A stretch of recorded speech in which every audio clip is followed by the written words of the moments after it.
This is all I wanted to do since I was 8 years old. I've dreamt about this for so long. I've worked so hard to get here, and now I'm maybe resenting it isn't the right word, but now there's a Annoyed part of by me it, for that's lack of a better annoyed word. by it. Yeah, and I'm like tired with it, or I'm wishing it away. Like I felt almost guilty about that. But I realized twofold. Both can be true. You can both love what you do and enjoy what you do, and also feel worn down by it. Those things can coexist, even if they seem like they contradict each other. They can actually complement each other rather beautifully. And similarly, that's going to come with anything. Like the more and more you do something, the more and more that kind of luster wears off. And of course, it's not going to feel the same as it did the time I worked my first show, or I worked my first GCW show, or I worked my first Prestige show, whatever it is. Of course, it's going to feel different, and you're going to become accustomed to it. And that can be sad, and there can be sort of a period of mourning there. But just because something feels different doesn't mean that it's worse. And in many cases, Mm. I actually think it can be better.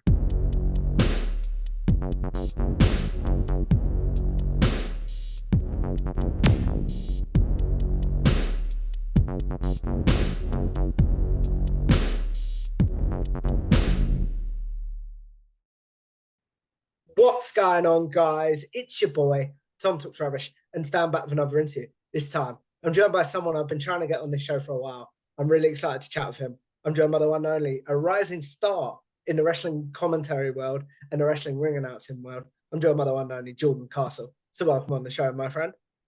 Tom, thank you so much for having me, man. Like you said, we've been kind of going back and forth, playing DM tag and trying to make this happen for a minute. So I'm very happy to be here, and I'm very happy to finally be making this happen.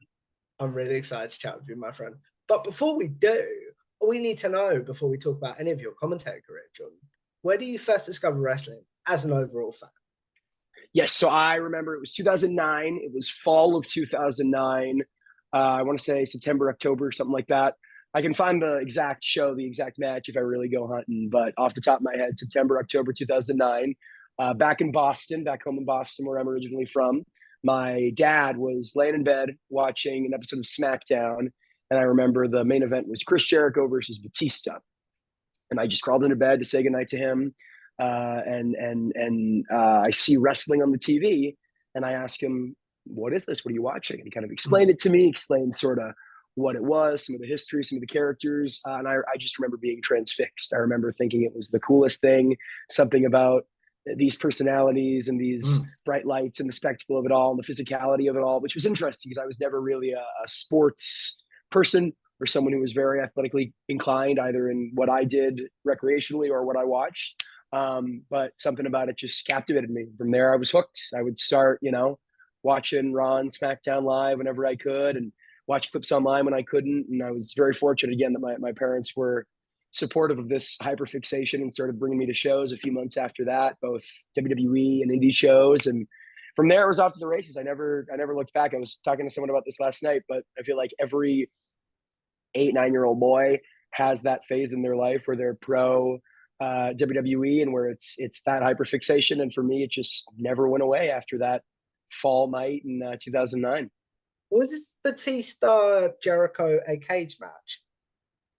I don't believe so. I believe it was a singles match. Main evented SmackDown. Jericho was one half of the undisputed tag team champions at the time with the Big Show. Granted, again, I could be misremembering, so Mm. take it with a grain of salt. But I'm pretty sure at one point I just kind of because I didn't know what it was for a very long time, and then at one point I tracked it down, and I kind of was like, well, I went to my first live show here, and I knew it couldn't have been here because Jeff Hardy was gone by that point, and so I kind of just like whittled it down to one specific match. Which again, if I can find, I'll try to send it to you. But yeah, off the top of my head, I don't remember. It was on an episode of SmackDown. It was Jericho Batista, 2009. But that's I think that's as much as I got here. Was it, and we'll stop playing guess the match in a second. What do you remember this? Because I have vague memories of this because I got into wrestling around a similar time, right? Sure. So was it where they were experimenting with Batista having a submission finisher and he put That Jericho in an ankle lock? That sounds possible. Yeah, Mm. cage match doesn't ring a bell, but that sounds like it could be something. That is possible. Yeah, yeah. This is right before the heel turn, so maybe because I remember my first pay per view I ever watched was Bragging Rights of '09, the No first one I ever. way. That hmm genuinely, that was my first pay-per-view. Look at that kid because No Cena and way. Orton, the big Iron Man match. At that point, Yes. people malign that feud, but I was like, they say this is going to be it. They're finally putting a fork in this. Like I gotta see how this ends, and I love that match. People shit on that feud, but So I think do I. that that match is great, man, with the pyro and yeah, no, that's great. That's crazy. What a small world. I know, right? So what was it about that match? You talk about people maligning that Cena Orton feud. What was it about that match that just captivated you, Jordan? Again, I think as a young fan, I'd never seen anything like that before, right? I had never seen any Broadways. I'd never seen Brett and Sean. I had never seen an Iron Man match before. So the idea of wrestling for an hour and keeping things fresh was so cool to me. It was the first time I ever saw people, if I remember this correctly, it was the first time I ever saw people fight into the crowd and into the stands and into like the concessions and merch area, which of course is so commonplace now. You can scarcely watch a Raw or a Dynamite or something without seeing something like that. But at that point, I had never seen anything like that, and seeing them follow those two throughout the audience and all the chaos that ensued, I just thought was the coolest thing. Orton trying to murder Cena with pyro still stands as Yes. like one of the craziest things ever. I love that match, man. Again, as somebody who was like the most pro Cena guy you would ever find on the planet in 2009, I adore that match. I think it's brilliant, and I will say I rewatched it a year or two ago just to see like, is this just nostalgia or does it actually hold up? And I still really liked it. I still think it's held up really well. It's maybe the best match those guys ever had, and they had a lot of them. Mm, But yeah, I love that one. I love that match as well. What is your thoughts? Because this is the promo that made me a wrestling fan. What is your thoughts on the "You're supposed to be my friend" promo from Batista? I remember watching that and like that being the first time because obviously when I started watching wrestling, my folks kind of explained to me like, this is a show and this is predetermined, and these guys are it's physically taxing, but they're also trying to protect each other and they don't actually hate each other. And it was during a very sanitized period in WWE, which is what I was Mm. watching at the time. And I remember seeing that, and that felt real. I think it was maybe because Ray called him Dave. It wasn't like Batista. It was like Dave, please, and something about that felt so like guttural and visceral. Yeah, I remember being spooked by it. I remember being like, "Damn, that like I know all the rest of this stuff is phony baloney, but this feels like legit. Like so something must have gone wrong here." Mm. Yeah, I remember like that shaking me to my core for sure. It's really, really cool. So when you've discovered what wrestling is, you've watched your first pay-per-view. Actually, but we'll go back a little bit first of all. Where did it come about that you were like, guys, can we all do this pay-per-view, please? Oh gosh, I remember we were at this is the second podcast I've mentioned this on in the last month or two. So shout out the wrestling junkies. But Chili's is my favorite restaurant. It is a sentimental spot for me. I love it. Still is a comfort food for me now. As an American chain restaurant, Chili's Grill and Mm. Bar, sort of like Tex-Mex style food. We have them in England And as well, by the way. nice, no kidding. Okay, Mm. okay. So there it is. There you go. Have you been? I do love chilies. I'm not gonna lie. It's great. It's great. And I remember I was there with my folks, with my parents at a Chili's, and I like sold them on it. I was like, "Listen, guys, I know because this is before the time of the network or Peacock or any of that. So it was $60, 50, $60, something like that. It was a Mm. big financial commitment." And I remember sitting them down and saying, "Listen, guys, I know it's a lot of money, but Cena and Orton have been feuding for like years now, 2, 3 years now. This is a big thing. Of course, I had only been watching for a few months, but I saw the video packages and I heard all the hype. And I said, like, this is the big one. I can't bear to miss it. I know I'll get it spoiled for me on Raw the next day. Like, I'm begging you, like, please, can we make this happen?" And to their credit, my parents are lovely. They like to make you think they're hard asses, but they're softies. And so it didn't take a great deal of convincing, but I do remember being at Chili's and putting that out there and saying like, here's why this is so important that we make this financial commitment. But I think honestly, they saw how enamored and excited I was with it, and they were happy to go along. So it's pretty cool.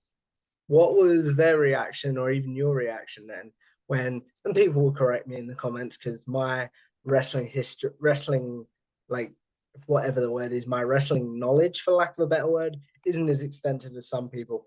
But like, what was their reaction or your reaction then when I believe in 2014 they started feuding again? It's funny. I feel like 2014 is like the first time I remember kind of tuning out of WWE. Not that I wasn't still watching, because I still was. Um, but I wasn't. I had started discovering like Ring of Honor and New Japan and TNA and some more high level indies, and so it wasn't like the be all end all to me in the same way. So I don't remember being as attached to the product to the point where it like really annoyed me. Where I was like, oh man, this again. Like it was kind of funny. I remember seeing the memes on like early Wild West wrestling Twitter and being like, oh, this is kind of crazy that after they made such a big thing, they're back to it now. Though I will say they had quite a bit of restraint to wait as long as they did. I mean, I think there was one. I actually think the night, if I'm again, they'll yell at me in the comments too. I think the night of Punk's pipe bomb promo in Vegas, I think Cena wrestles Orton that night, and that was like 2011. So only a couple of years after, and then of course the big feud for the unified title in 2014. Yeah, I mean, I remember thinking it was funny more than actually being like super frustrated by it. Mm.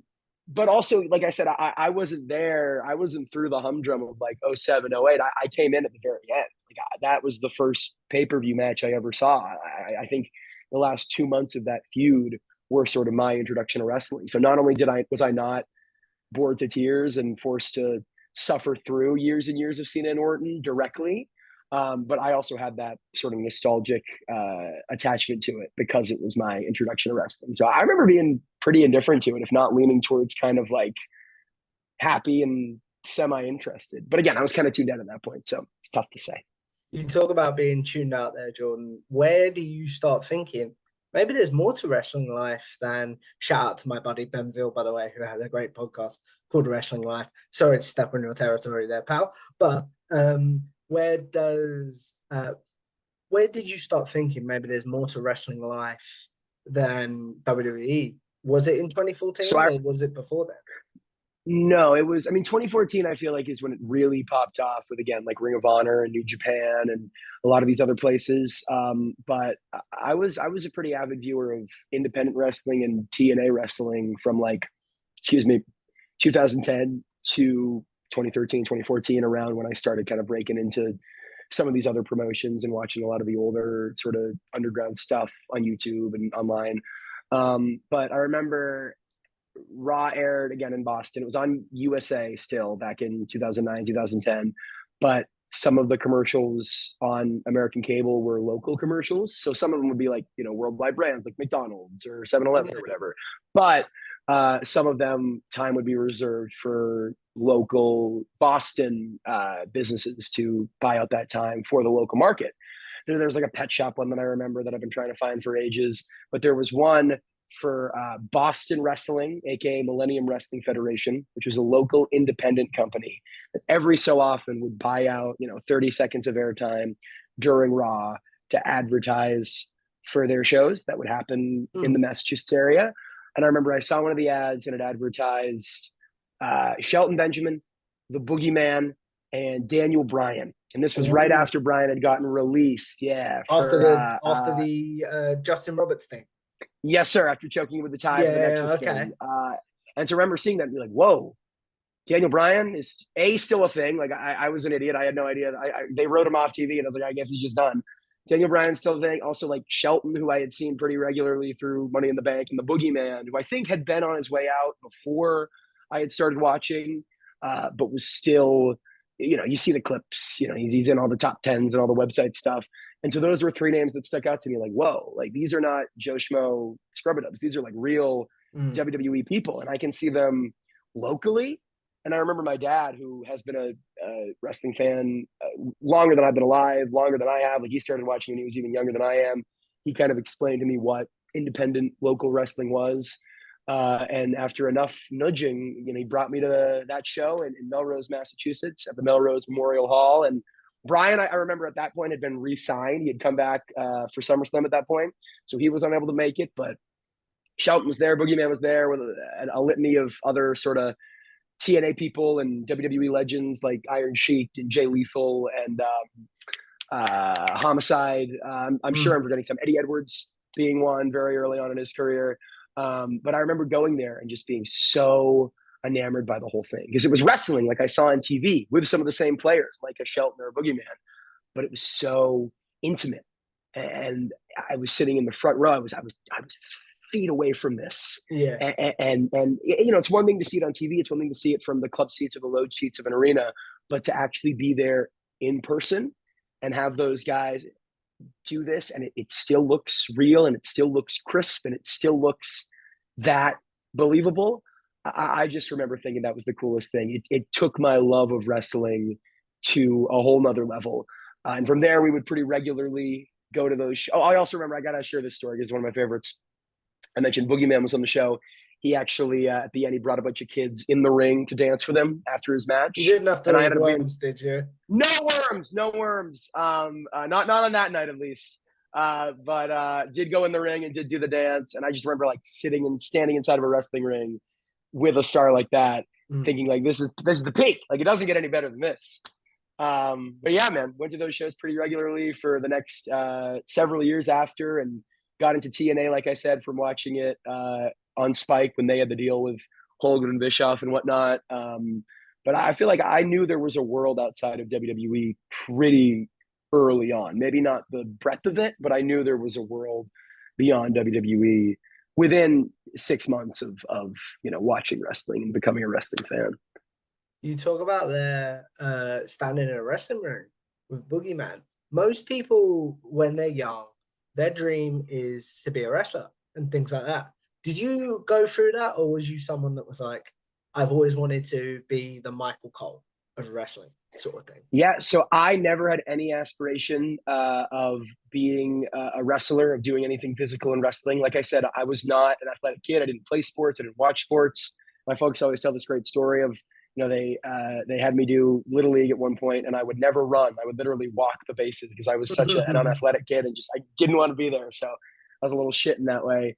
And the one time I ever ran is when they lied to me and they told me that there were cameras, hidden cameras, way back down in left field, and that if I ran, I maybe would be included in the local news that night. And sure enough, chubby little Jordan, age 7, he hauled ass, man. He was running.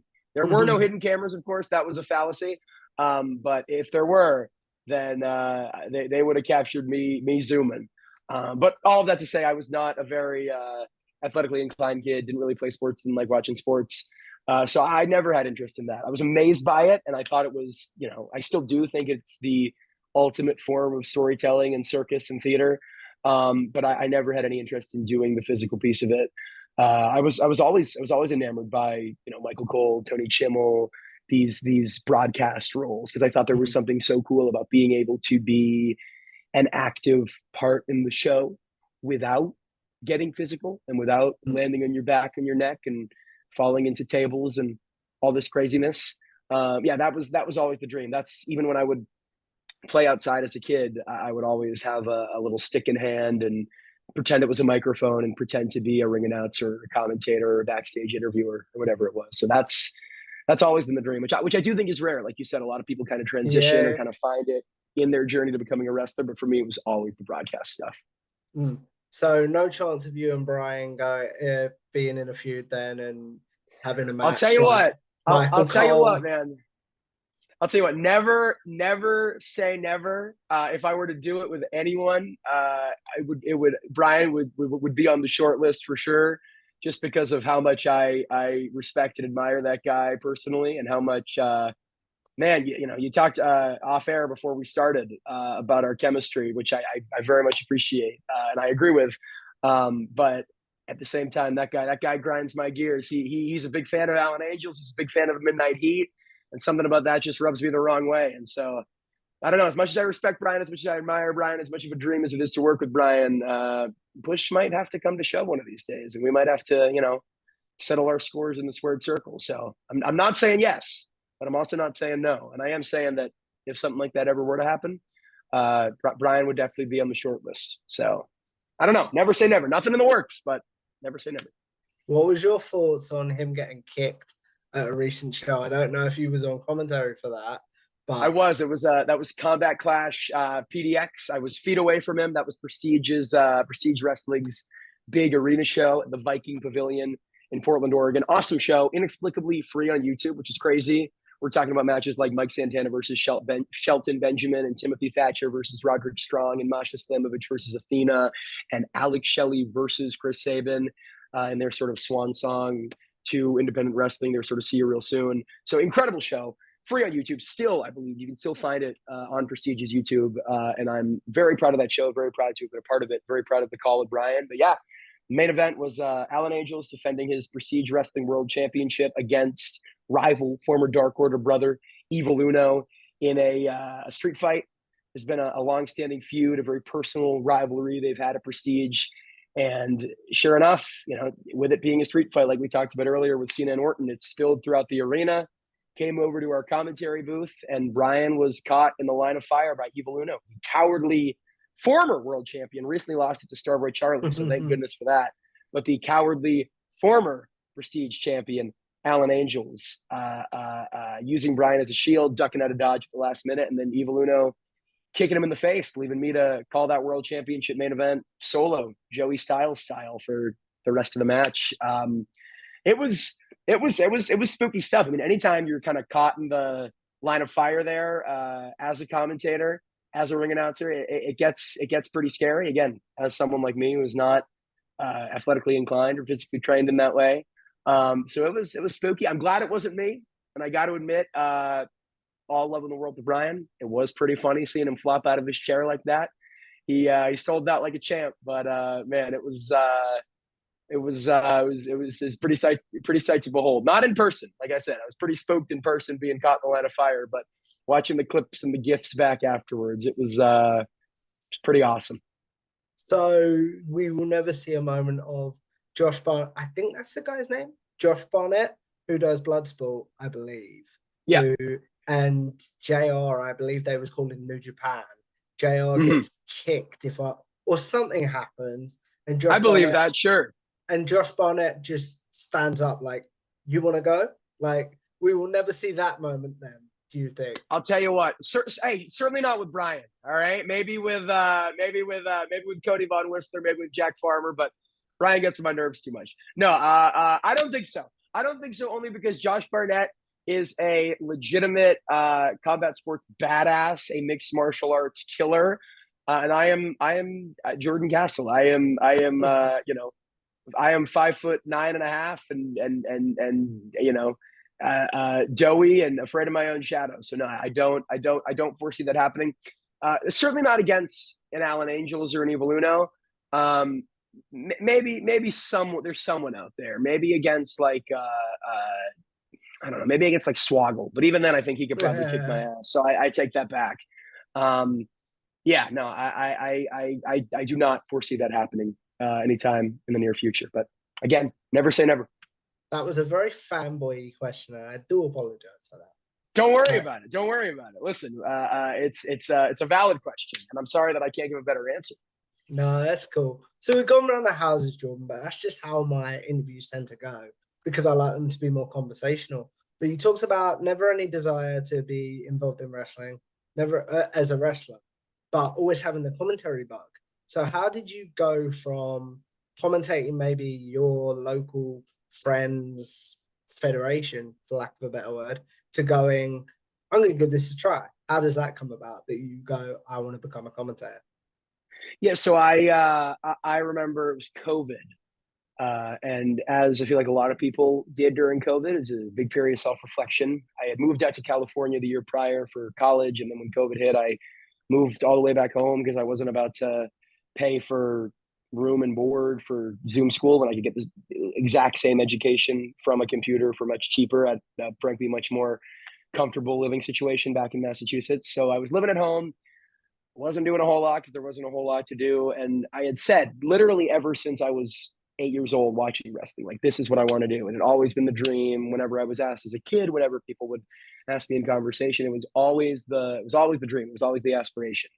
And I don't know. I just thought like, fuck it, man. Like I'm not doing anything else right now. I'm gonna put some stuff out there. Shows aren't happening right now, but at the very least, I can start to network and I can start to say, hey, when stuff starts running again, when you start running again, Mm. I'd like to be considered for these roles, especially knowing that there was a lot of turnover and a lot of people were getting fired and hired from the major companies, and a lot of people were giving up wrestling entirety. You know, with any industry, especially entertainment industry, pro wrestling, independent wrestling was in a real state of flux. So I remember sending out messages to a bunch of promotions who I had either they some type of connection with, either they followed me on social media, we followed each other on social media, Mm. or I had spoken to the promoter in person, whatever it was. But any sort of inkling of a connection I could think of, and just sending out these messages, being like, "Hey, I'm Jordan. I am, you know, you might know me from going to these shows. I have this screen acting background. I have this theater background, this public speaking background. I've been going to shows forever. I reviewed TNA on their YouTube channel when I was a very small boy, and just kind of whatever I could throw their way to say like, hey, this is what I want to do, and this is why you should trust me with doing it. And 99% of people either didn't respond or said thanks but no thanks. Mm. And it wasn't until summer of 2021, right before I was set to head back to California for school, that Isaac Rodriguez, Violence and Suffering, finally hit me back up and said, "Sure, we'll throw you in the pre-show. You know, we can't afford to pay you, we can't afford to do anything, but if you can find your We'll way to pay you Jersey, an we'll." experience, sort of. That's right, Yeah, the classic, yeah, the I get you. classic. You know it. But yeah, he said if you can find your way to Jersey, we'll throw you in the pre-show, give you a couple matches, and he did, and I did. He was good to his word, and from there it was kind of off to the races. It was a very weird sort of kismet thing because I did the pre-show for VXS, and literally that night at that show in Jersey, this East Coast promotion that up until this point had only run shows in the New York, Jersey, Philly, tri-state area, they announced that they'd be running a show in California, which Mm. was pretty random. Again, that's coast to coast. That's about as far as you can get. But sure enough, a month removed from when I was set to return to California and live in California again, they announced that they would be running a show in California. And I just thought that was a real sort of serendipitous thing. And I remember talking to Isaac that night and saying, hey, I don't know if you have commentary figured out, but if you are able to listen to it back and you enjoy what I did here tonight, like I'd love to be considered for that. And Mm. sure enough, gave me a call about a week later and offered me the gig. And from there, it was kind of off to the races. I worked that show, and that led to me doing some stuff with GCW and LA Fights. And I feel very, very fortunate to both Isaac and Brett for giving me those big platforms and those big opportunities very, very early on. Because I think both, I learned a lot, of course, you know, calling Mm. these great matches, working with these great people, being on these big stages. I think it forced me to up my game in a way that I maybe wouldn't have if I was just kind Mm. of working a more podunk, local, mom and pop shindy, which nothing against those types of shows Oh, because logic. they absolutely have a place and they can be wonderful to work and wonderful to attend. And I still work some now, to be honest with you. That maybe shindy isn't the right word, but smaller, more Smaller regional indies, I think. yeah. Smindy, perhaps. Mm. And so nothing against those, but I feel very fortunate that I was able to have these big stages with these big names, with these big crowds early on, both because, like I said, it helped me, forced me, frankly, to up my game. But I also think it gave me a lot of exposure really, really quickly that I otherwise would not have had. That kind of gave me some equity heading into a place like Prestige or Garden State Pro Wrestling or New Japan, whatever it is. How did you prepare then? And how did you sort of give yourself experience? If, like, please correct me if I'm wrong on this, but the way I've understood this is you'd never really done commentary in your life before you did these No, shows. So, how did no, you not at all. gain that sort of, like, this is going to be my style, for lack of a better? How did you develop your style? I think it's like, I mean, you learn on the job, man. I think it's like anything. And I'll tell you what, I go back and you can go and back and watch a lot of them. They're on Triller, they're free on YouTube, talking about the early VXS shows or the early LA Fight shows. I was trying a lot of stuff on. It was a lot of trial and error of just seeing like how does this work? Like you said, how do I find a voice? How do Mm. I both cover these bases and do what I feel like I'm supposed to do while remaining authentic to myself, while also doing justice to what's happening in the ring? It's a lot to manage and a lot to juggle. And I'll be perfectly honest. You go back and you watch a lot of those early shows, and I clearly do not have a handle on it. Like, it's a miracle that I continued to get booked because I stunk. I was not great, but of course, like I had just started, and I wouldn't, Dude, watch some of expect my me to. early podcasts. Like, this is a genuine thing. Watch some of my early podcasts of like, and I stink. I don't even think I'm Yeah, that good, but I don't even think I'm that good now. Being totally honest, I'm one of those people. sure. I mean, you're always your own, not you, but just in general. I think we're always our own worst critic, and there's that imposter syndrome thing. But I would disagree. I very much enjoyed the interview. I told you before we went on. I watched the interview with Brian before this, and I greatly enjoyed that. So I think you're much better than you give yourself credit for. But that's the process, right? Is you can never get better at anything without trying it, without putting yourself out there, Mm. and with that comes the sort of acceptance that you're gonna suck for a little bit. Like, it's gonna be a learning curve, and it's gonna be a curve of improvement. And it is both fortunate and unfortunate that that kind of happened in a public facing sense, that like Mm. those shows are still very much accessible and free to watch and very easy to find. Because I think in a perfect world, maybe that early stage of my career would be buried somewhere deep in. But on the other hand, at the other side of the coin, I totally messed up that metaphor, that simile. No, but I know what you mean. But I know exactly what you mean. yeah, on the other hand, I think is the simplest way to put it. I am very grateful that they're available because I can watch them back and I can cringe. And like you said, I can say, oh, this stinks. Like, why the hell was I saying that? What the hell was I thinking? But how wonderful that I feel that way, because it means that I've grown, and it means that I am at least marginally better than I was then, because I can watch that back, what at the time I thought was a serviceable, if not good performance, and say, this stinks. And I think that is the mark of growth. That you can look back and you can cringe and you can say, this is terrible. So I very double-edged sword there. But yeah. We'll do the wrap up question of the content you want to be remembered for when we wrap this up in a bit. But Sure. what is the one match that you watch back now and you're like, I stink. I've definitely improved since that one. And then what was the show or match that you were like, yeah, I've improved since this? Like, this is when I started to see my improvement. I butchered that. I'm not. No, but I totally get what you're asking. I think as far as the first part of the question, the one that I look back on and cringe, it would have to be Konosuke Takeshita versus Lee Moriarty from Prestige Wrestling in June of Mm, 2022. Excellent match. Those are two of the best in the world. Also, just two awesome human beings. And this was right before they really started to find their footing in pop. They were signed at the time, but this is really before they really started to find their footing in AEW. Of course, Takeshita killing it in the G1 right now. Lee, mm. pure champion right now in Ring of Honor. Um, and I remember at the time being so excited about that match because it was such a dream match. And at the time being really proud of the call. And since then, yeah, part of this I think is like a weird mental thing because it did go viral because it was a great match and people shit all over it. Rightfully so, I think.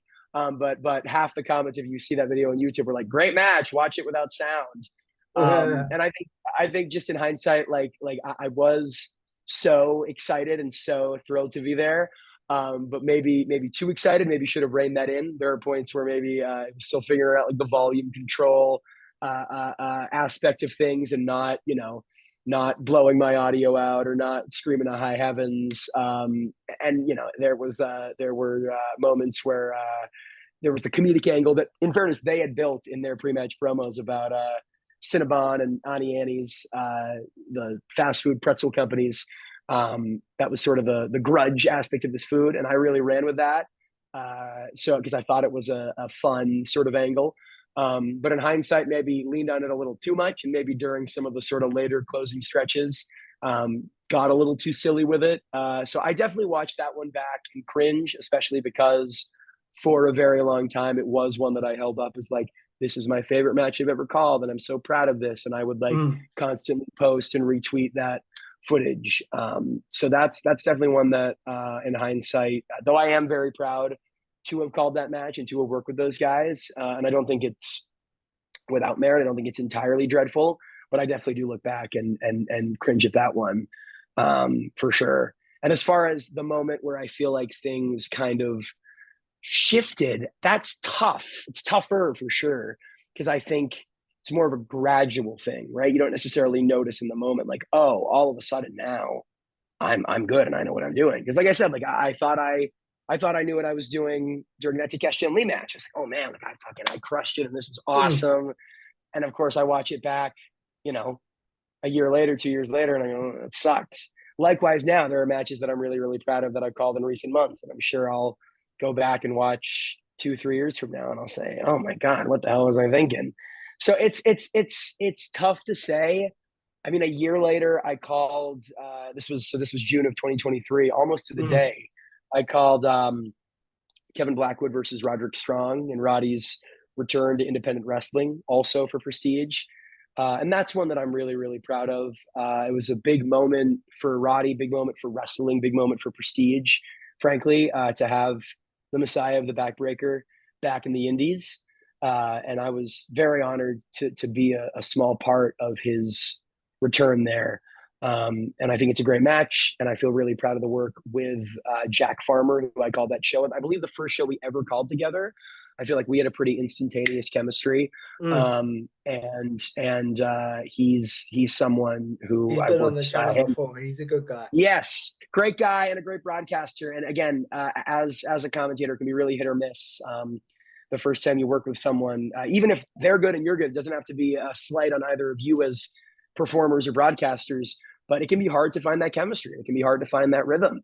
And I feel like me and him found it pretty instantaneously, and we really needed to. Like, it was kind of put up or shut up with that Roddy Blackwood match. But I was very, very proud of that match then, and I am very, very proud of it now. You know, I've watched it back over a year later, and unlike the Takeshi Lee match, I don't cringe. You know, there are certainly moments in it where I'm like, oh, I could have done this differently, or I could have done that differently. But I was very, very proud of that match, and I've remained very proud of that match. I feel like we told their story justice. We balanced sort of the gravitas of Roddy returning to the Indies while also living in the moment of the story they were telling in ring. I'm really proud of that one. And like I said, I feel like the fact that I'm still really proud of it after all this time, and I haven't just completely abandoned it and said, you know, it's appropriate given the name of the channel, but this was rubbish. I think that's a good sign. I love when people lean into the name. I love it. You gotta. It's the Family Guy thing. He said it. But yeah, no, I think the fact that I don't think it's rubbish, and the fact that I can still watch that back and appreciate it and be proud of it and consider it one of my favorites is a good sign that it maybe hasn't, maybe won't age like fine wine, but at least it hasn't spoiled like milk in terms of I was just the going to say, Takeshi it Lee hasn't one. aged like milk. Yeah, exactly right. So somewhere in the middle, you know. I understand what you're saying there. There's a lot to unpack there. Not gonna lie. So you talked I'm about sorry, I rambled there for a second. I apologize. It's a no, big question. dude. It gives me a lot of follow-up questions, and I really like that. I'm Right. not gonna lie. So first of all, you talked about doing shows with Jack Farmer, but also doing shows with Brian Zane. So how is your Mhm. chemistry different with those two good people who have been on the channel before, and I have great respect for, I know you have great respect for, and things like that? Yeah. How is your chemistry different there? And then second of all, you talked about earlier in this conversation having to call a match solo.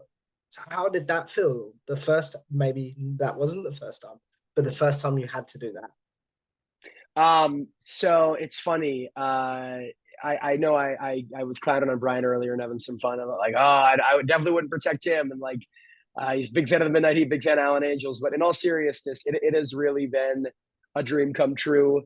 Uh, Working with that guy. He hates when I say this because it makes him feel old, but I've been watching him for a decade now with the That YouTube was going to channel be with my Wrestling next with question, Regret. actually. Were you a Wrestling with Regret fan before you got paired Huge up with him? Wrestling with Regret fan, and genuinely, I think like I talk about that sort of era 2014ish, finding a wrestling world beyond just WWE, TNA, and my local indies. I think he was a huge part of that in discovering the breadth of a Ring of Honor, New Japan, or you know older wrestling too, because that's so much of what his channel is, like WCCW and AWA and NWA and all these great places. I loved Wrestling with Regret. I was and still am an appointment viewer. And so when I first found out I was going to work with him in October of 2022, I believe, for Roseland 4, it Mm. was a true dream come true. And to have done that going on a dozen times now since, and to have not only worked together, but build a rapport and cultivate this chemistry like you and some others have very kindly sort of given us flowers for is insane to me. Again, to work with him once and just tick that off the bucket list and say I did that, that would be enough for me to hang up the boots and die happy. But to for people to say that they actually enjoy us as a duo, like it's not just me as a fanboy getting to work. It very much is. Don't get me wrong, but it's not just me as a fanboy getting to like work with and share a space with this guy that I loved on YouTube. People feel like us together are an enjoyable package, that they enjoy what we bring to the table as a unit. That to me is surreal, and I tack that all down to Brian. I really cannot give him enough credit. He is the perfect foil, the perfect color commentator. I feel like oftentimes, especially in independent wrestling, and I'm guilty of this myself, honestly, but the line gets blurred where people don't always slot into the play-by-play role and the color role that has so often been the archetype for commentary. And there's arguments to be made against that. I think there are shows and places and times when it's more or less appropriate. And even when you have those more hard and fast roles, like Taz will call a suplex or a submission on AEW, even though he's a color guy, and Excalibur will still give, character tidbits or historical background, even though he's the play-by-play guy. So it's fluid to an extent, but I do think there is something to be said about those roles and why they've existed for as long as they have. And there is never any ego with Brian. He perfectly knows that role and understands that role and fits into that color role, that sort of like smarmy Bobby Heenan, Jerry the King Lawler type heel role, which is a hard thing to do, man. He loves it. From everything that I've seen, he loves it. And he's brilliant at it. And I think especially at an independent level, you see it done a lot. You see it done a lot badly with guys just trying to be funny or trying to get themselves over. And he is a pro's pro, man. He knows how to balance that, how to keep everyone legitimate while still getting that side of his personality over, defending the bad guys without it ever feeling too much. Corny is the word he used. Yes. He never feels corny, or if he does, it feels calculated. Like he feels corny in a way that is doing, is what we're saying. Exactly right. So I love working with him. I would work with him 7 days a week and twice on Sundays, and I mean that. He is phenomenal beyond just the nerdum and the fandom person that I have for Wrestling with Regret. That is very much still alive and well. He is a fantastic broadcaster and a fantastic color commentator, and I love working with him, and I can't wait to work with him more. September 29th, I believe, is this will have gone up be... after that. I'm not gonna lie. Just that's okay. We have content in the can. Not gonna lie, man. That's great. No worries at all. I know Brian's the time we're recording this, Brian still hasn't gone up, but watch the replay on IWTV then, or YouTube. I'm not sure which it'll go up on, but it'll be somewhere on the internet.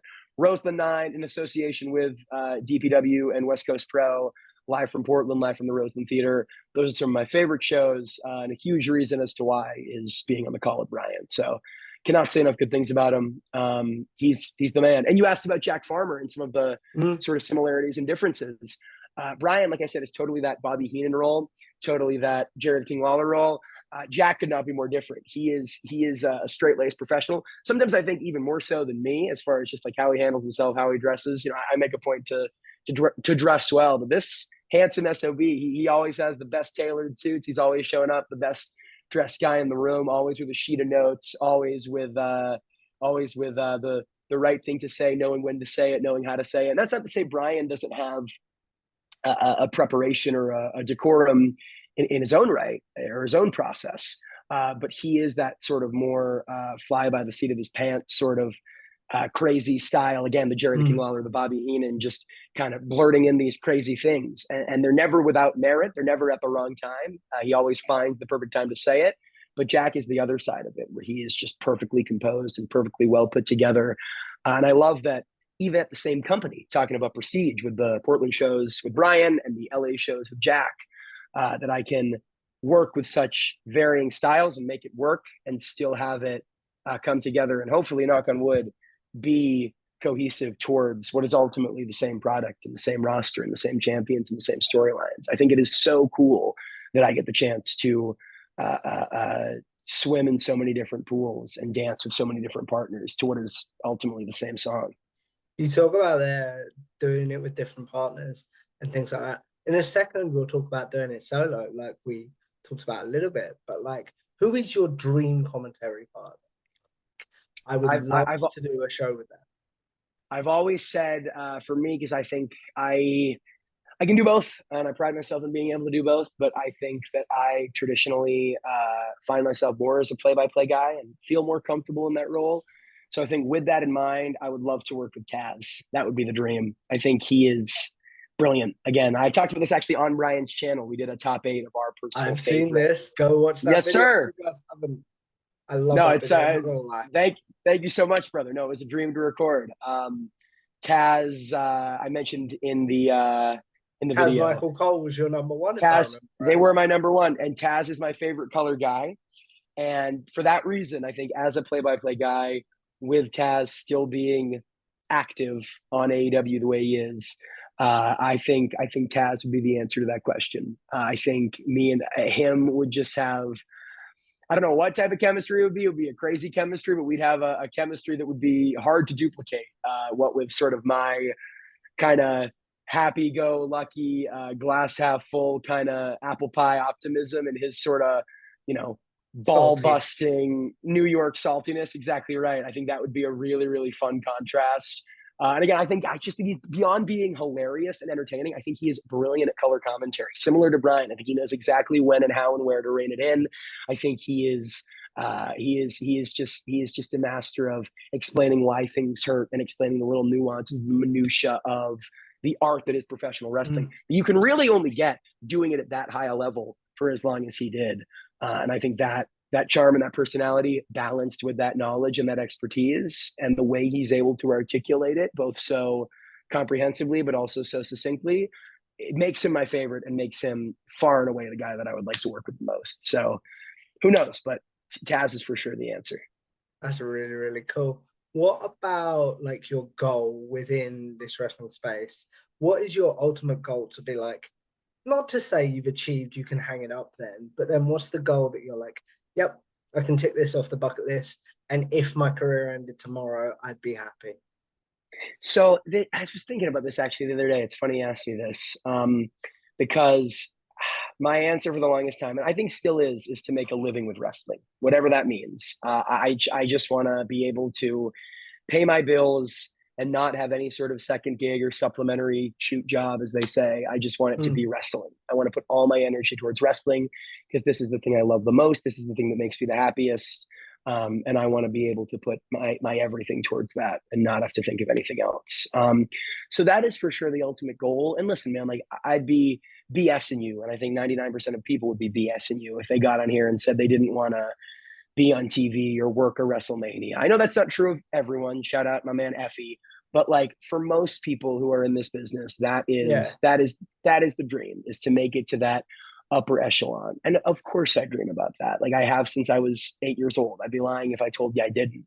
But honestly, man, I have been doing this for 3 years. I just passed my 3 year anniversary last week That's how at time long of you've been recording. trying to set this up, by the way. I Yeah, well, tried look to at that. get you.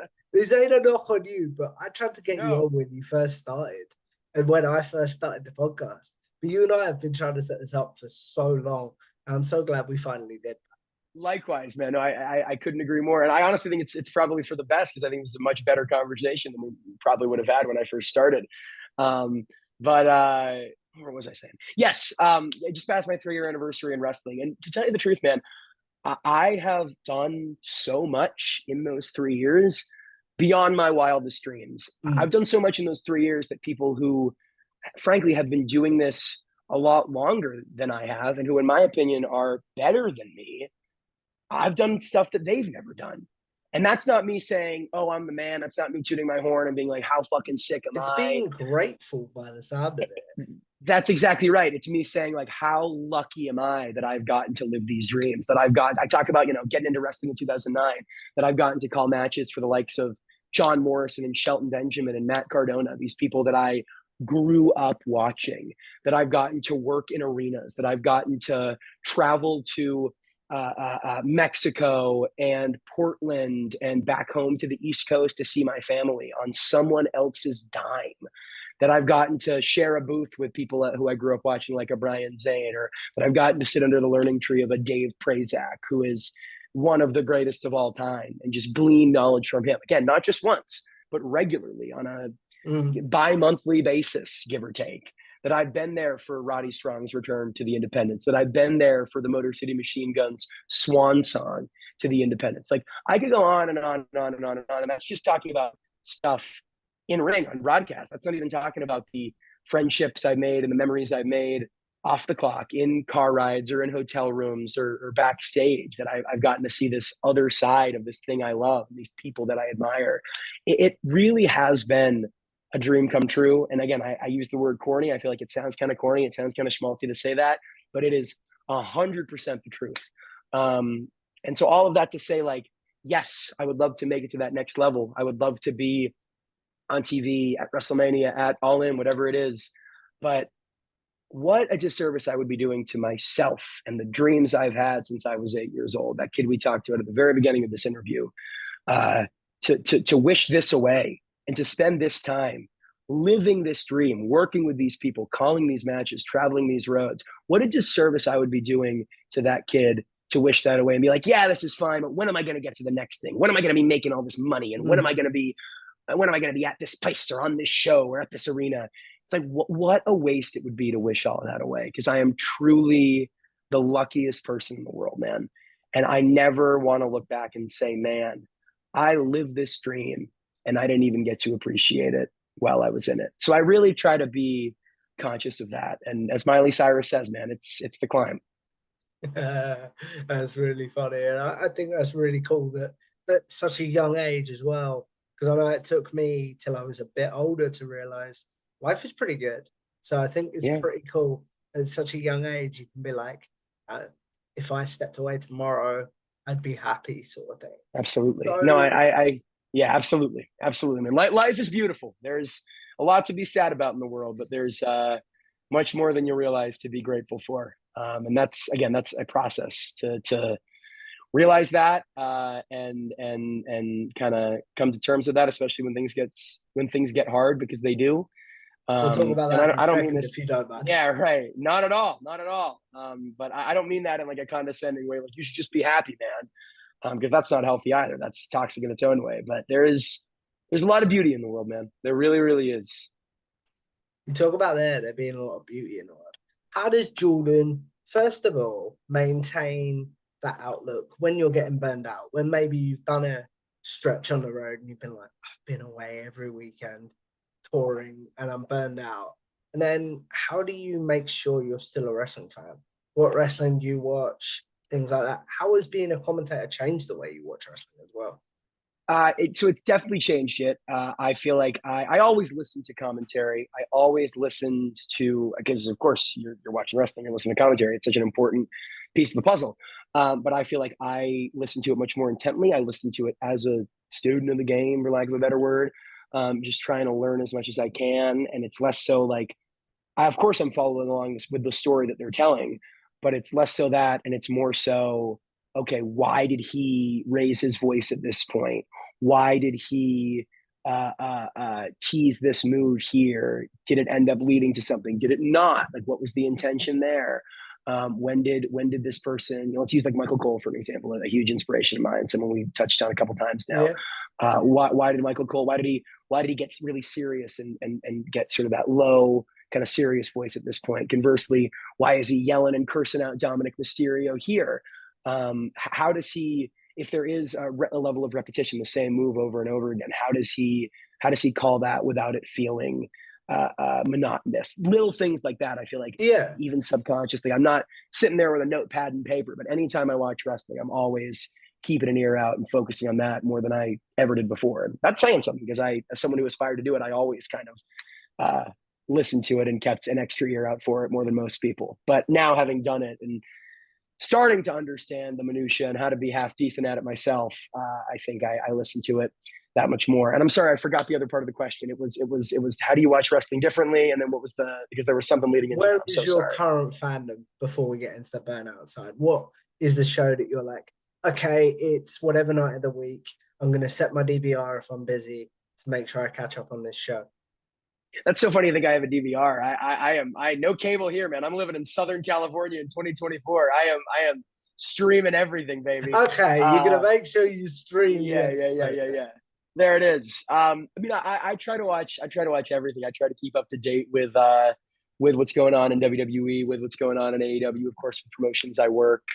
If there's a procedure that I happen not to be working, I'll watch that. If there's a GCW show that I'm not working, I'll watch that. I'm trying to think.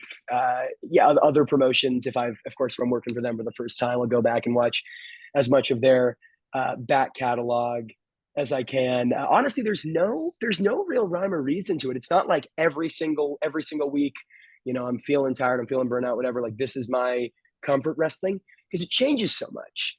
I guess the obvious answer would be the sort of 2009, 2010 WWE that we touched on Hmm. earlier. Yeah. That was what I watched when I became a wrestling fan. I feel like there's a lot of emotional attachment there, and I've been doing a very steady, very slow 2010 WWE rewatch for over a little over a year now. Ooh. Yeah, but I gotta say, man, people malign it, people hate it.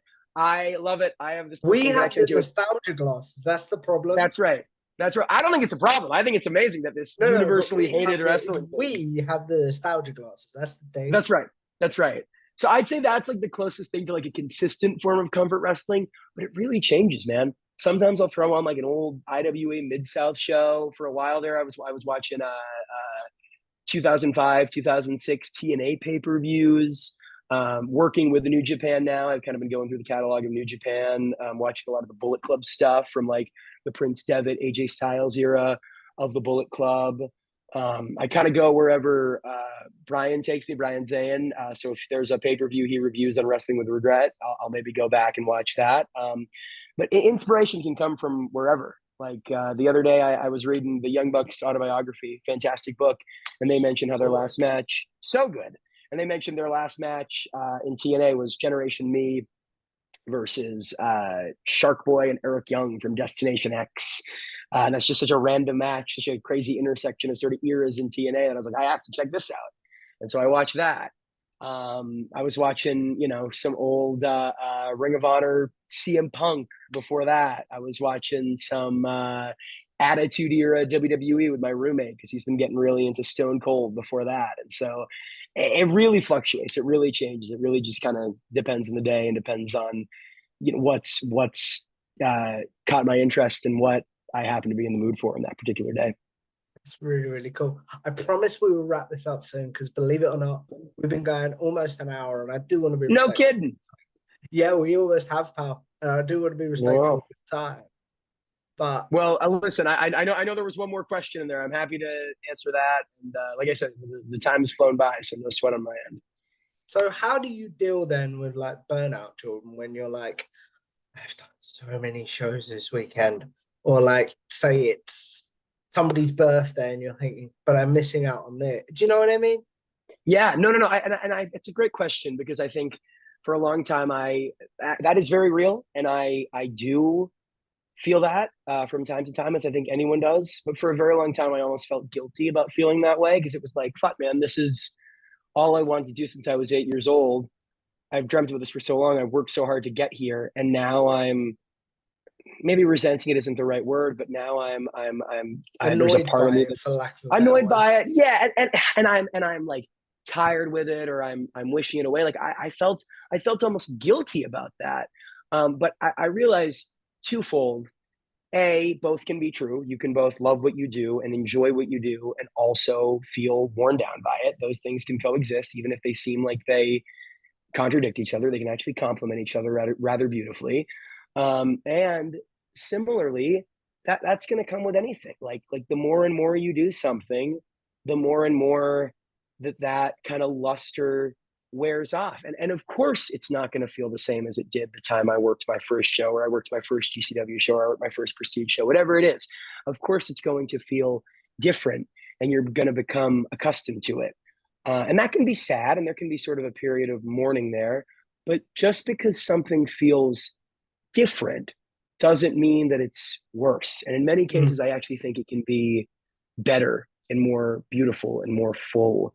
And I am very much a sentimental, nostalgic person who can get kind of caught up in that. Oh, remember when this, remember when that. But as of late, I've really, really tried to not be dictated like that and be open to things feeling differently. Because, like I said, as scary as that can be, and as overwhelming as that can feel, it can be a really beautiful thing. So I try to remember that. And honestly, man, like you mentioned, like friends' birthdays and things of that nature. I am very lucky that I have a rich life beyond wrestling. I have a lot of people in my life who love me and who I love very much. I have interests outside of wrestling. There are Mm. things I like to do and ways I like to spend my time beyond wrestling. And I think that is so important. As much as I love this and as much of a dream as it is that I've lived, I think it's so important to have things outside of it.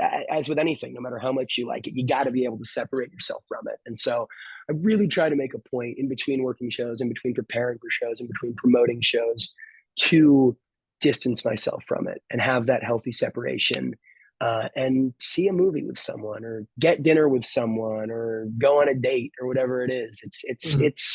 It can be hard, but it's important. And I, especially when I start to feel that kind of burnout, like you mentioned, I really make a point to do that, and then come back to it and be like, oh yeah, I do miss this because I really do love this. So yeah. To be honest, Jordan, I think that's a beautiful way to end it. But as we do, we are going to start doing my wrap up questions, which is we talked a little bit about success and viewing it as success. But I'm going to ask the question point blank now, which is do you view your career in wrestling as a success so far? And if you stepped away, what would you want your legacy as a commentator to be? Absolutely, I view it as a success. Again, that's not to say there's not things that I don't want to do, goals I don't still have.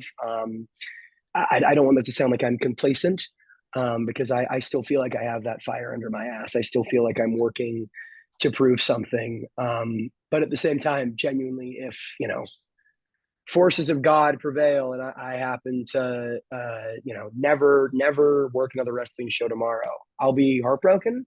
But at the same time, I can look back and be genuinely proud of what I've done, and be proud of the body of work I've had, and be proud of the people I've met and the people I've worked with, and the people whose uh, lives I've touched. Sounds extreme. It sounds But I melodramatic, know what but you mean. Like, yeah, I remember I think it was JR's Hall of Fame package where it was like, I think Michael Cole was one of the talking heads, and they was like, "Your voice, his voice is going to be plastered on these moments." And when like our grandkids go back and watch Prestige Wrestling, for example, I think that's very cool as a commentator for you, especially to be like, "My voice is the soundtrack for this moment." Do you know what I mean? yeah, and absolutely, no, absolutely, and again, to be able to work as much as I've had, like I work more weekends than not. It is rare that I have a weekend off where I don't have at least a wrestling show. And again, that is not me tooting my own horn. That is not me saying like I'm the man. That is me No, saying I that I know am what so you mean. so You need to lucky. stop saying that. It's like I'm sorry. I do know what you I mean.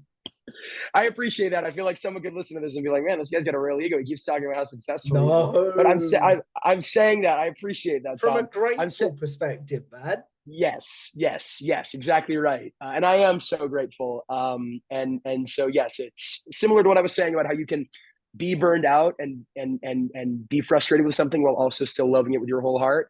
I still have that fire under my ass. I still have those goals. I still am so ready to get to that next level and doing everything I can to work and be the best version of myself, while at the same time being so proud of what I've done and where I'm at.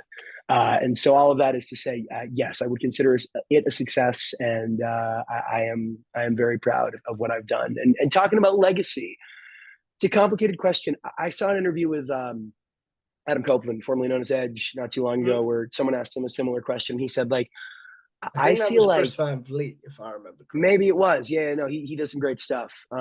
But his answer was that he doesn't really think about that too much, and that he feels like legacy is something that's kind of out of your control. It's kind of made from people years and years and years, and there's so many factors that influence that kind of beyond just your body of work. I want my legacy to be that I always brought my A game to everything. That whether it was a prestige wrestling show in front of 2,000 people, or it was a local podunk lucha indie show in front of 30 people, that I always came in prepared and professional, and I did my best to tell a good cohesive story with every match and not screw up anyone's names during the ring announcements, and do my best to enhance and narrate these stories to the best of my ability, big, small, and everything in between. I want people to know that, again, I never took it for granted, regardless of the stage, and that I always treated this thing that I love and respect so much with respect and with reverence. And that, man, if whether or not you like my style, because again, it's a apples to Subjective. oranges thing. It's subjective, absolutely. That you can never look and say, "Well, that guy phoned it in. That guy didn't do his homework. That guy didn't give it his all. That guy wasn't 100% committed to the commentary booth or his ring announcing duties every time he put on the suit and picked up a microphone." I think if people say that and that's sort of the consensus, then I'll be happy. That's really, really cool, my friend. Before we do the wrap up questions of generic questions and stuff like that, I know you've done some interviews yourself and things like that. Self indulgent question as a podcaster. What did you enjoy about this? Where can I improve? Everything in between. Oh, my friend, I've loved this interview. I promise I'm not just saying this to blow smoke because you're here. I feel like oftentimes with an interview, it can feel like someone comes in and they just have question, question, question, question, question. And even if they're good questions, it can be like, okay, well, this is just, a Q&A more so. But this really felt like a conversation. Like it felt like I would say something that would spark you to ask a follow-up or to go a little deeper down in your list, whatever that is. And I think you talk about Chris Van Vliet, for example. I think he's brilliant. And one of the reasons why is because those interviews feel like conversations. And that is Mm. 100% what this has felt like. I have very much enjoyed my time, man. No notes. If I think of anything, I'll be sure to hit you back up. I apologize for not having anything in the moment, but no No, notes. I've I very really much enjoyed my appreciate time. I really appreciate that. But as we wrap this up, Jordan, we are going to do a segment that is a staple on this channel called Let's go. Generic Wrestling Questions. Those of you that have seen my interviews before will know this about last Jordan. His favorite wrestling match as a fan, favorite pay-per-view card as a fan, favorite wrestler's entrance theme as a fan, favorite tag team, and favorite wrestler. Basically, the questions I assume Jordan might be asked on social media or at wrestling shows. So now he'll have a place to be like, guys, I have answered this. Please go watch this. So, what's your favorite match as a fan of all time? To watch as a fan, correct? Yeah. Okay. No, this is hard. Because I got a few that are We can swimming say one or around in two. there. No, I think there probably is one. I gotta come back to me. Come back to me with the match. I'm gonna let it simmer. Come back to me. I promise I'll have something by the end. No worries. What about your favorite pay per view card of all time? Top to bottom pay-per-view card of all time. Yes. I would say probably. Again, you got me stumped, Tom. You got me stumped. I should have finished that Brian interview. I told you I watched the first half. I should have gone all the way through and watched the whole thing. I'm trying to think about the pay-per-view that I probably rewatch the most. I'll say Royal Rumble 2010. I think top to bottom, that is my favorite Royal Rumble. I think that show opens with a banger with Christian and Ezekiel Jackson for the ECW title. I think Ray and Taker on that show is underrated. Orton and Sheamus have a solid match. The Piggy James storyline is terrible in its own right, but you get to see her get her comeuppance, which is the best part of that. Yeah, Royal Rumble 2010 is my answer. What about your favorite wrestler's entrance theme? It's down to Metalingus, Edge, Adam Copeland now in AEW. Fantastic. Why does that one speak to you as a fan, Jordan? I think it's a banger. First off, I think it's just a good song. I think the best wrestling songs are music that you can listen to and people wouldn't even necessarily know that they're wrestling tunes. And I also think, especially with him returning from injury and having the great comeback that he's had the last 4 or 5 years, the lyrics to that song, if you listen to him back, they perfectly encapsulate his journey. I believe it's better dreams and better place and a broken dream, and I'll leave it all behind. Like if you go and read the lyrics on Genius Yeah. or whatever it is, it perfectly kind of tells the story of this guy's career and his journey to rehabilitation and his miraculous comeback from injury. And I'll always picture him again going back to a Rumble 10 years later, Royal Rumble 2020. Him coming out of that smoke with just tears in his eyes and that look on his face. That'll stick with me forever. And likewise, him coming out to it at AEW when he made his debut at Wrestle Wrestle Dream. Dream. Mm-hmm. And it's unfortunate because it was the night he suffered an injury, but I was in attendance in Vegas at Double or Nothing when he had the cage match with Oh Malachi, no. and getting to hear that song after he won, because I was worried they weren't going to play it. They had that awesome Brood entrance, and he came out to, I believe it was another Alter Bridge song. I'm not sure, but he came out to the Edge, to the Adam Copeland Brood theme in AEW. I was like, oh man, we're not going to hear Metalingus. That's such a bummer. I haven't heard it live since I was a boy, because I never saw him, do any of the live stuff during his most recent WWE run. And sure enough, they played it when he won, when he went over.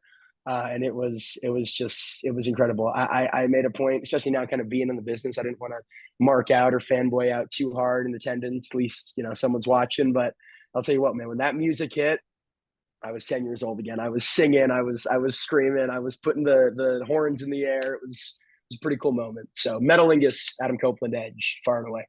Will that be another mark of success where you're like, I got to hear Edge's music on a show that I worked? Yeah. I mean, work is a big stretch. I was mostly there, kind of chilling in the back, eating catering, shaking hands. But yeah, honestly, I would say it was that whole weekend was very cool. I don't want to peel back the curtain too much because some really cool people made some really cool stuff happen. But it was very cool to just be a fly on the wall there in Vegas, and kind of see how that sausage is made, and catch up with so many friends, old and new, who work there now, and saying, "Oh my God, what the hell are you doing here? It's so cool to see you here." A definite mark of success, especially considering that was the 5-year anniversary of AEW starting as a company, Oh and yeah. me and my dad actually flew to Vegas. First time I ever went to Vegas, coast to coast, to go to the original Double or Nothing back in 2019 at the MGM Grand, at that very same venue. And so then to be there, you can't even call it working, but to be there, like I said, just eating catering and being a fly on the wall, was a pretty cool full circle thing, and most certainly, like you said, a measure of success for sure. That's really, really cool. What about your favorite tag team, Jordan? Motor City Machine Guns, and I think that is they've always been in contention, but especially now working with them as much as I have, calling their matches. Again, I don't want to peel back the curtain and get too inside baseball, but had a really, really lovely conversation with them after their match against each other at Combat Clash PDX, which, for all intents and purposes, I promise I'm not holding anything back. I'm not being coy. I have no idea where they're going. I have no idea what's next, but they have not been secret about how they're kind of wrapping up this chapter of their career. Just had the opportunity to chat with them backstage before they went out and say, listen, guys, like, it's been such a treat, and I want to thank you guys for being so cool to me and for giving me this opportunity. And it was a really cool conversation. Again, I'm not sure I want to dive too deep into the contents, but they had some really, really cool stuff to say. So I will be a fan of theirs forever and a day, wherever they go, whatever they do. They will always be my guys. And even before that, man, you talk about revolutionizing a style of tag team wrestling and independent wrestling in TNA, in Ring of Honor. They're the best, and they will probably never get the credit that they deserve. I'm hoping this next chapter, whatever and wherever that may be, will help them. But I don't think they'll ever get their flowers for being as fucking great as they are, because they are fucking great. That's really, really cool. Before we do wrestler, because I like to wrap up with that question, have you got a match for me? Favorite match of all time? Yes. Okay. Yes. You can have two, by the way. No. I got this. I can do this. I think I stick with this. I will go. I want to do a match that I watched as a fan, because I think it's tougher to say one that I've called. There's a million there, but I want to say something I've watched as a fan. Maybe I can give both. Can I give one that I've seen as a fan and one that Please. Yeah, please. Okay, one that I've called. I will say, for the one that I've seen as a fan, I'll say Orange Cassidy versus Hot Sauce Tracy Williams from Beyond Wrestling, Heavy Lies the Crown, 2018 is their New Year's show. So 2018 is Mm. 2019. It was for the IWTV title. Orange Cassidy, always one of my favorite wrestlers, and he was going through this arc right now that we saw on AEW a few years later. But he sort of first went through this metamorphosis on the Indies and specifically in Beyond and other IWTV partner promotions. He was going from the more silly, goofy tag team guy to a So sort of he can serious singles try. act. To he can try, exactly right. And this was the culmination of all of that. IWTV World Title match against Hot Sauce Tracy Williams, who's a criminally underrated worker. The story they told, amazing. The connection that that audience had with Orange Cassidy, how much they, myself included, wanted to see him win. It was incredible, man. And I won't spoil it, but the ending to that match is just go back and watch it. And I really think if you could bottle the feeling in the White Eagle on that night when that bell rings, and you could sell that, the world would be a much, much better place. So that is my answer for match that I watched as a fan. I think that's the answer. I'll probably watch this back and go, no, it actually was this, because there's so many. But as far as one that I've called, this is tough too, because I want to say Saban versus Shelley from Combat Clash PDX. We talked about that one so much that I want to shine a light on something else. So maybe Matt Cardona versus Nick Nemeth from GCW earlier Ooh. this year. There's another thing of like I talked about earlier, guys that I grew up watching, and specifically like against each other. Like you think about like 2011 TLC, that US title Mm. match, that was like peak fandom for me. So cool to just be a part of that and be a small part of them rekindling that and them finishing that story. Proud of the work with Prazak, and also they killed it, man. Like especially at a show like GCW that's so like counterculture, Last Outlaw, deathmatch, hardcore styling.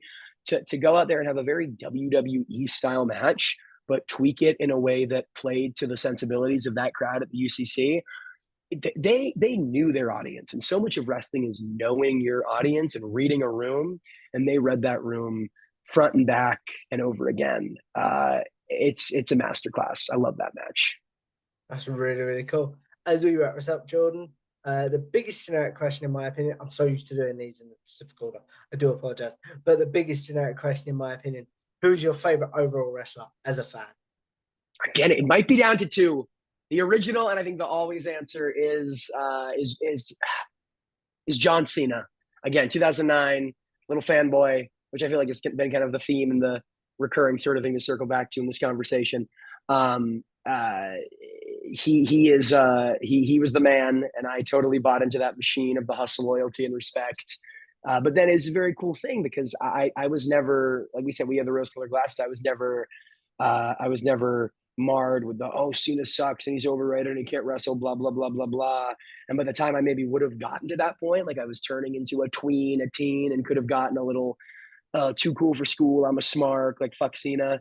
He was having this career renaissance with these amazing, U.S. Open Challenge Mm-hmm. matches and just totally revolutionizing his style and becoming this cold ass killer on the mic. So I think then, now, forever, together, Cena is the man. Can't say enough good things about that guy. I am crestfallen that he is leaving and he's calling it a day, but I'm so How glad would that you he's like to see his career end? like we're talking last match. Yes. Honestly, and it's a shame because it probably can't happen. I think the answer to that, like the right answer, is Adam Copeland. If there's by some stroke of a miracle that they can do some business, that he can come back for one more, I think to me that should probably be the last match. Just because I think they are so synonymous with each other, and I think he was seen as Edge. Adam Copeland was seen as first great rival, um, and likewise, I think they are each other's Batman and Joker. So there's something very, very cool and very full circle about that. Um, I wouldn't be mad with Orton. I wouldn't be mad with Punk. I also think it'd be cool to do what they do a lot in Japan. They did it recently with Great Muda. They did it with Manami Toyota when she retired. To just have a whole pay-per-view that's just like dedicated to Cena where either he has kind of like a gauntlet style thing and just faces a bunch of his old rivals, one Oh, after the other, or you have just a whole show that's all people that like mean something to Cena. So you could have like, I don't know, like a Nexus Invitational, and you could have like Punk versus Orton, or you could have like bring in a bunch of his old tag team partners. You do like Bull Buchanan versus David Otunga. I'm just at this point, I'm just totally fantasy booking, but I think it would be very cool, especially since we now I'm know. disappointed we won't see that. Well, maybe we will. Who knows? We have a whole year. Anything's possible in the World Wrestling Federation. But since it's not, to my understanding, it's not his last match will not be at WrestleMania. This Vegas will be No, his last it's WrestleMania. like, as I understand it, it's like it could be a random Raw in December or a So that's what I'm random saying. pay per Yeah, view it's in not. December. I think if you're gonna do a December pay per view, do it like have it themed around Cena and have it just be a clip show and then a bunch of his old rivals and partners and people that are meaningful to his career. Throw Kurt Angle in a special guest ref shirt like that. That to me, that's the way to do it. Is just have a whole pay per view centered around this guy because if ever there was someone worthy of it, he is absolutely that guy. So I'll go with Cena. Close second, I mentioned is Orange Cassidy, but I already kind of gave him his due for the favorite match. So I'll say Cena. That's really, really cool, my friend. But as we wrap this up, Jordan, obviously I want to say thank you for a great conversation. I'm so glad we finally got this one in the can. But the question I end this show on is, I believe as YouTubers, podcasters, commentators in your case, we're all sort of going to live forever as content creators, if you think about the word. So what is one piece of content you're like, I would like to be remembered for that? Then what is one that you're like, yuck, please forget that? Well, we already talked about the yuck earlier. We already talked about Takesh Jen Lee earlier. And honestly, not even that. There's parts of that that I'm proud of.